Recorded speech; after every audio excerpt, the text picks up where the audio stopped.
By our speaker. I'm excited to introduce Trevor Davis, which I'm sure most of you already probably know. He is our Chief Operating Officer here at Courage Health. Trevor's been with Courage Health for 15 years now and has played a huge role in getting us to where we are today. I've been lucky to work with Trevor for the past 3 years, and I've learned lots from him along the way. So please join me in welcoming Trevor Davis. Well, thank you, Lindsay. Your check's in the mail. Appreciate that. The kind introduction. So it's sort of up in the air whether or not I've been with Courage Health for 15 or 16 years. We usually settle on one of those two, so we'll call it 15. That's fine. So I've had the privilege to see just how beneficial exercise and physical activity can be, for people with chronic health conditions and just for anybody that's trying to lose weight, improve their energy levels, feel better, improve their quality of life. And I think so often when people think about exercise, they think about the stuff that they do in the center, in a gym, something that's structured. And we're going to talk about structured exercise and what that looks like. But I also want to talk about the everyday exercise that we do, the activity that we do throughout the day that also contributes to our overall health and well-being. And I think oftentimes it's neglected. It's not really thought about as being exercise, when in reality it is. And in a lot of ways, it can be even more significant than the structured exercise that you do a few times per week. So we'll talk about that, and then we'll talk about kind of some things that you may not think about in terms of your everyday exercise with things that you do unintentionally. So we'll get into all that. All right, so like I said, we're going to talk about physical activity. We're going to define it. We're going to talk about structured exercise and what that means, what that looks like. We're going to talk about a concept called NEAT, which is very cool. We're going to go over this fun worksheet involving activities of daily living plus, so how you can sort of incorporate structured exercise activity into your daily activities, so to make them even more powerful and beneficial. I thought it'd be useful to go and show our mission and our vision. For those of you that may not have seen this before, so we empower individuals living with serious health conditions to take active steps to renew life. Our programs boost physical strength, lift spirits, and promote lifelong wellness. So this is our mission statement as an organization, as Courage Health. That's our mission. And then our vision is for a healthier community, bringing together individuals and care providers through the power of movement. And that's the theme of my presentation today is movement. How you can leverage that to improve your health and well-being just with your daily activities. All right, so we're going to define physical activity right from the jump. It's any movement produced by skeletal muscle that results in energy expenditure. So when your muscles move and they contract, you burn calories. That's energy that you're expending. And it can include work, leisure time activity, transportation, so when you're walking around, incidental activity, and we'll talk more about that later. It's really, really cool. And exercise, that's structured exercise. Planned, structured, and repetitive exercise with the goal of achieving a desired physical fitness outcome is exercise. And then we know a lot of the benefits of exercise. These are the proven benefits of exercise, right? Physical function and mobility, strength and balance, mental well-being, all those things, reduction in fatigue, reduction in pain, reduces fall risk, and then complications associated with conditions.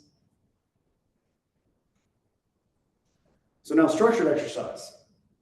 This is exercise that's planned, purposeful, repetitive, and typically individuals engaging in structured exercise, they have a specific goal that they're working towards, right? So it may be improving cardiovascular endurance. So to do that, one of the ways you do that is by getting on the treadmill, or you might swim, or you might run, you might get on a bike. Muscular strength, lifting weights. Flexibility or balance, so stretching, or if you do some work on the foam pad in one of the centers, do some single leg stands, those types of things, that's going to work on improving your balance. And that's all considered structured exercise. And we have examples here from our centers in these pictures of people engaging in structured exercise. So when you show up to Courage Health, to the center, that's what you're doing, structured exercise. When you attend a class at Courage Health, that's what you're doing, whether that's in person or through Zoom. So this is a really cool idea. So this is getting into the unstructured part of what I'm talking about today. So NEAT. NEAT is an acronym. It's for non-exercise activity thermogenesis. NEAT. And what that is, that's energy that you burn through unstructured movement, unstructured physical activity. Every movement that you make throughout the day that's not part of that structured exercise is considered to be NEAT. So it can make up a huge portion of your daily calorie expenditure. So 1 hour of exercise during the day, that's 4% of your day, that 1 hour. NEAT can account for 63% of your day if you sleep for 8 hours. So it's a huge chunk of your overall energy expenditure. So increasing that NEAT, that non-exercise activity, helps with weight loss, it can improve your overall health, enhance your mood. So it also helps support a healthy weight. A sedentary lifestyle will drastically reduce NEAT. So the more you sit and the less you move, especially if you're sitting in a certain type of way, which we'll talk about, it will reduce that energy expenditure throughout the day. And it's a major contributing factor to weight gain, especially as we age. So if you want to improve your metabolism, improve your overall health, improve your weight and body composition, it's a good idea to think about this and ways you can incorporate extra activity into your day. All right, so moving is NEAT. What are some examples of NEAT? Gardening. So if you have a garden, you know how much work that can be. And of course, there's different things that you're doing in a garden that could be more or less difficult, right? So if you're pulling weeds or if you're digging, that's going to burn a lot of energy as opposed to maybe standing there with a hose spraying. You know, those are different amounts of energy expenditure. It all matters, but there's different levels to it. But the nice thing about gardening is not only does it burn calories, but it also helps improve your mental health as well. Being outside and getting your hands in the dirt. Cleaning the house. How many of you here love to clean your house? So yeah, but cleaning your house is not a lot of fun. We don't really enjoy it much, but it's physically active. It's a great way to burn extra calories throughout the day to stay fit and healthy. Fidgeting. If you can't sit still, this mostly kind of unintentional activity, it can burn between 100 and 800 extra calories a day. 300 and 800, excuse me. Just fidgeting. So if you've ever seen somebody that can't sit still, some of you probably have kids like this or grandkids like this, they just constantly are moving, or maybe you're like that yourself. It accounts for a big chunk of potential extra calories that you're burning throughout the day, and we'll talk a bit more about that. Playing. So kids have a huge amount of energy. They're always running around. You can burn calories by playing hide and seek with them, follow the leader, tag, any of that kind of thing. Just don't do what I do. Tell your kids you can play hide and seek, and then they go hide and you fall asleep on the couch. Don't do that. They think they're very good at hiding. Really, I'm just really bad at seeking. And standing. So standing can burn up to 10 to 40 extra calories per hour compared to sitting. So if you have the opportunity to stand instead of sit, you should, whenever that chance is presented to you. So I want to talk a little bit about the fidgeting particularly, though, because I think a lot of people don't really think about fidgeting when they think about their non-exercise activity. And fidgeting, although it's a voluntary behavior, you can actually train yourself to fidget. Just weirdly, you have to sort of be aware of it. It's like if you're trying to improve your posture. Being aware of the fact that you're working on your posture and that you need to sit up straight and stand up straight, pull your shoulders back, you can cue yourself to do that periodically. If you recognize, okay, well, I'm slouching right now, I need to straighten up, you can do that. And you can eventually work on improving your posture that way. It's the same with fidgeting, this involuntary movement. If you know that you're sitting still, you said, you know, I'm sitting a lot right now, I just need to move, need to do some movement. And you can cue yourself to do that. You can set alarms on your watch. Apple Watches are great for that sort of thing. They'll say every 30 minutes, hey, get up and move.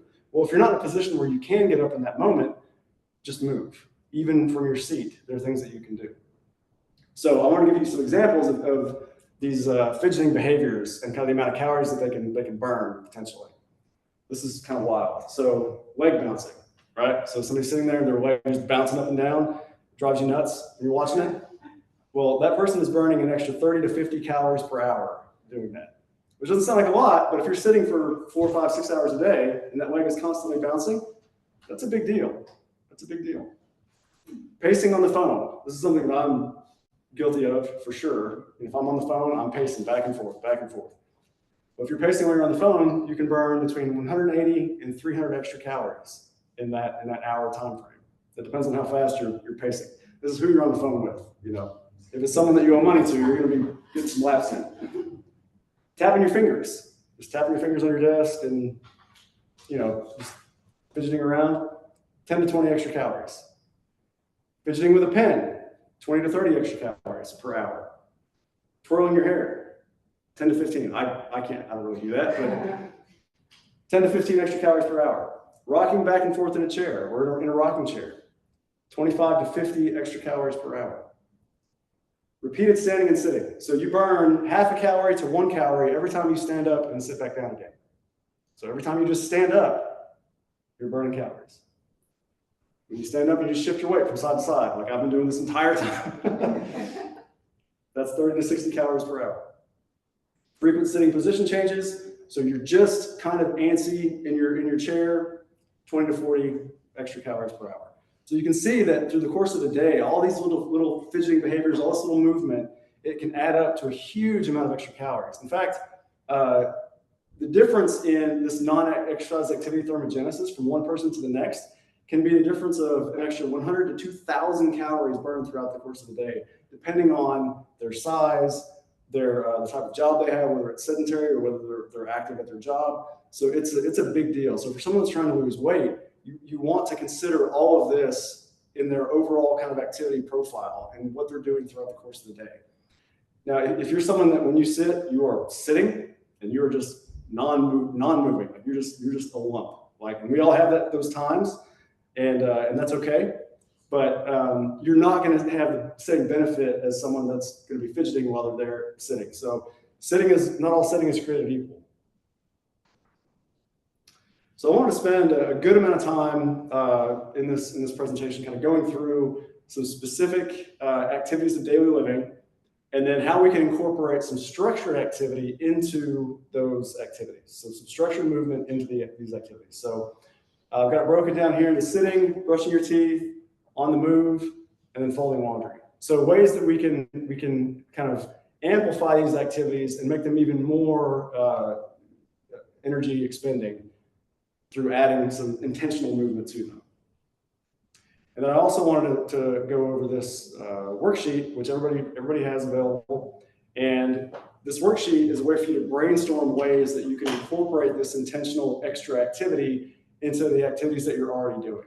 So, for example, the seated muscle contractions, if you know that you spend an hour or 30 minutes in the evening watching television, right there beside that, okay, I'm doing seated muscle contractions while I'm watching television. And you just make a note right there.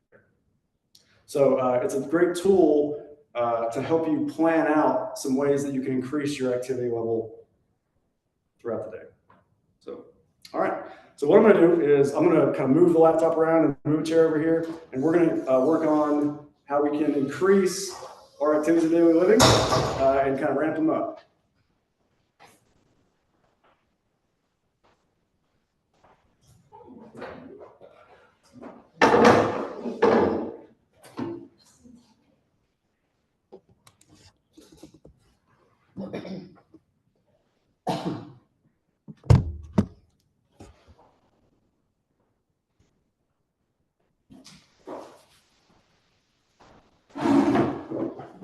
All right, hope everybody can see me okay. All right, so we're gonna start with sitting. Okay, so you're sitting there, and as we talked about already through fidgeting, it doesn't have to be just a passive process, right? Sitting doesn't have to be just a zero energy expenditure activity. You know, you can sit and be active and engaged and moving while you're still getting a little bit of rest in. So stretching, that's the obvious one. You know, you've been sitting for a little bit. Maybe you don't really want to get up right now, but you want to move some. So stretching is a good way to do that. So you can bring an arm up overhead and lean over. Feel free to participate if you guys want to. There we go. All right. So you can put an arm up overhead and lean over. Good. Go back the other way. Good. You can go across the body and stretch. Good. You can rotate side to side. Good. You can work on engaging your core, so you can pull your belly button in and just tighten up your stomach while you're sitting. Pull that belly button in and just work on that. You can do progressive muscle contraction. So you can start down at your feet, contract your calves, pull your toes back, contract those muscles, squeeze your quads so you're not moving, but just squeeze those muscles. Same thing with your hamstrings, your glutes, okay? You can tighten up your stomach like we talked about, chest, your arms, just flex those muscles, contract them. Muscles in your back, pull your shoulders back, pull your shoulder blades back. Good. You can do things like arm circles while you're seated. Still, yeah, watch your neighbors there. See, George is getting a little aggressive. You can do ankle pumps. Pump that foot. Go. This is why some of y'all driving here too, Lindsay. All right. So leg and hip movement. So you can just elevate the hips, circle them around. Good. Swing your leg out the side and back in. So these are all things that you can do while you're seated. Whatever you may be doing while you're seated, you may be watching television, reading a book. You can take breaks to incorporate this movement without necessarily getting up.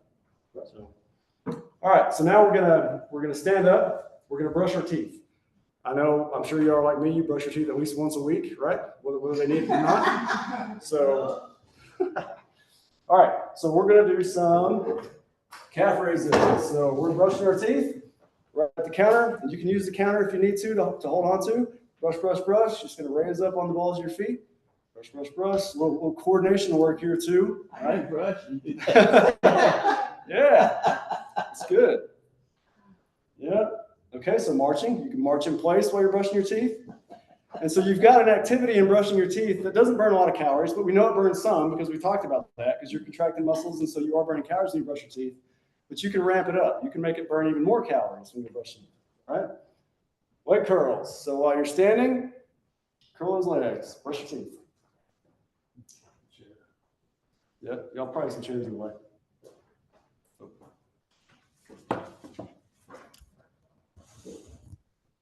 All right. So now single leg stands. Okay, you're brushing your teeth at the counter. Stand on one leg. Ooh. Yeah, sure. Brush, brush, brush. It's not easy. You got to work on that. You got to practice.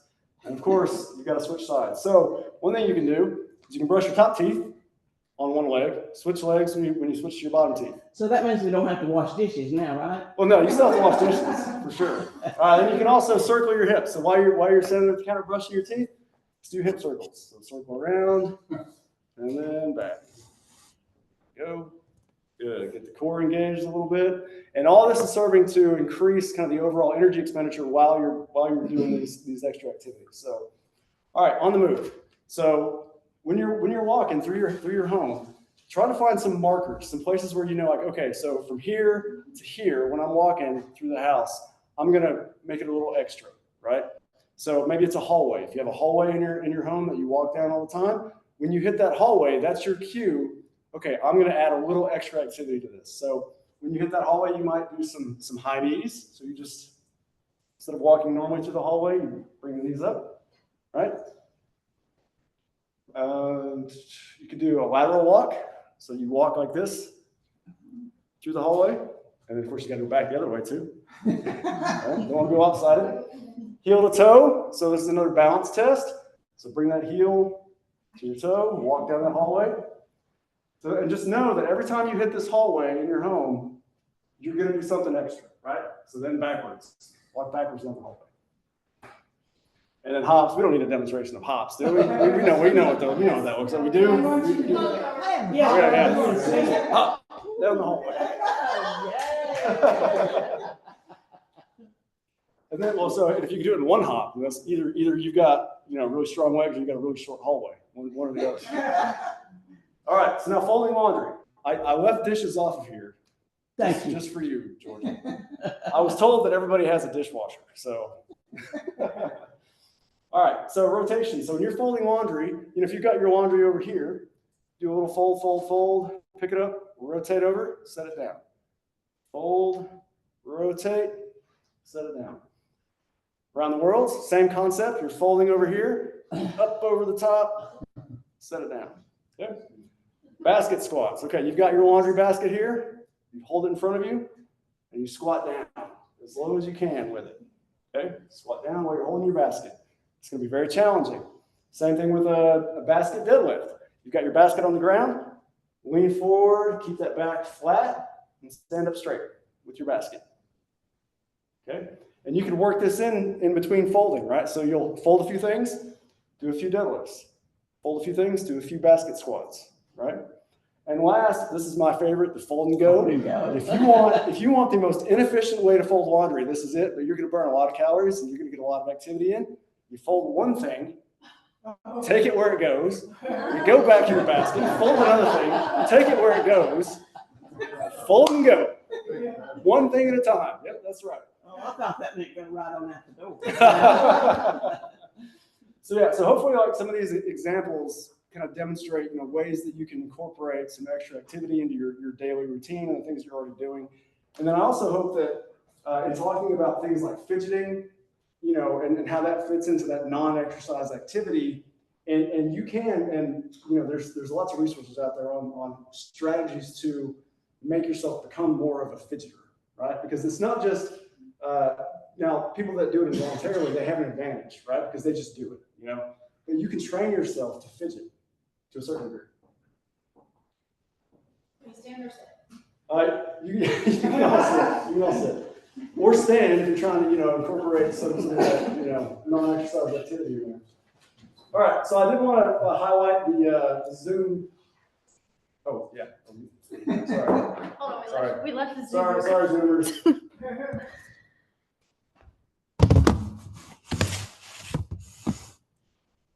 All right. So, okay, this is our Zoom class schedule. So this is another way that you can increase your activity. So if you come into a center a couple days per week, or maybe you work out only at home, these Zoom classes are a great option to increase your overall activity level, add in some more structured exercise like we talked about before. But yeah, so this is the Zoom class schedule. We run about 17 Zoom classes per week, and you can access them through this email that we send out every month with the new Zoom schedule. There's a link at the top where you can access them. But if you're going to do Zooms, you're going to exercise at home in the group class, these are some things, some tips that we recommend. Have somebody nearby, so somebody in the house with you, ideally, that knows that you're working out, that can be there to assist if you were to fall or something like that. Keep your camera on. It's not required, but we do recommend it, so the exercise specialist can see you. And so that's another, source of assistance. If you were to fall and your camera was on, we would see it, and so we could contact an emergency contact for you. So keep assistive devices nearby, keep a chair nearby, make sure that you hydrate, drink plenty of water. Take frequent breaks if you need to. The exercise specialists on these Zoom classes are not going to call you out if you're stopping to rest. They'll let you do that unless they know you. So if I'm teaching a Zoom and Georgia gets in there, I'm going to call her out if she takes a break. And then feel free to ask questions, especially at the end of the Zoom class, if there were some movements that you had some questions on, or maybe some concepts you had some questions on, feel free to ask. We'd love to answer them. So, all right, so this is just the summary. Structured exercise is very, very important. The things that you do day in, day out from a physical activity standpoint aren't going to replace structured exercise. It's got its place in terms of making sure that you're consistently making improvements in terms of your cardiovascular fitness, your muscular strength, your endurance, balance, core strength, all those things. That's what structured exercise can give you. But this non-exercise activity that's often overlooked can provide huge benefits in terms of helping you to maintain a healthy weight, helping your overall well-being, and improving chronic conditions as well. Because very often, particularly for people that are battling a chronic health condition, you need to have more frequency because maybe you're not exercising at a very high intensity level, and so you need to do it more often. And so that's important. And this is a way to do that and work in more of that activity. So, all right. Well, that's all I've got for today. So if anybody has any questions, this is the time to do it. So. Hey, Trevor, Yes, sir. is this something you can email out to us? I mean, it's a really interesting stuff that you have on it. Yeah. I'm Yeah. not as good as it used to be, so it's Yes. a good presentation. Yeah, so we do a PDF for the people that attend on Zoom. Yeah, we can send that out for sure. Okay. And also this is recorded as well, so we've got that link available too. It's on our YouTube channel.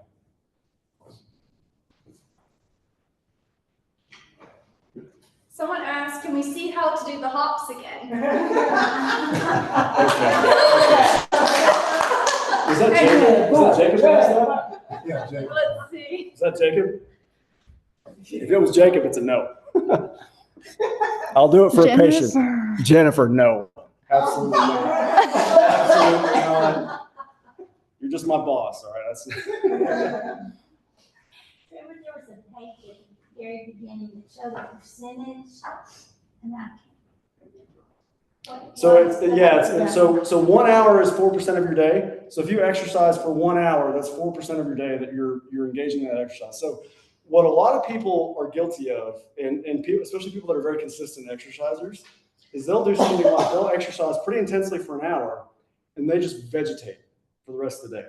They're just out, they're done, you know? And so ultimately they would get a little bit more out of maybe not exercising quite as hard or as intensely during that hour, if it allows them to then be a little bit more active throughout the rest of their day, which, you know, that's where that 63% comes in, that opportunity for that non-exercise activity. That's 63% of your day, you know, assuming that you sleep for 8 hours. Yeah. Any other questions? I'll check the Zoom one last time. Have anything else before I finish it? No. Okay. I think, make sure we have no other questions in the chat. Oh, we're going to see if Maya has any questions from her group there in Plano. All right. Okay, well, if that is all the questions that we have, thank you guys so much for coming to today's KourageConnects, and thanks, Trevor, for giving us some good demonstrations. Got to go home and apply them today. Thank you, guys. You can offer to come fold our laundry. Oh. Maybe next time. Thank you, guys. Thank you, everybody on Zoom. Thank you. Bye.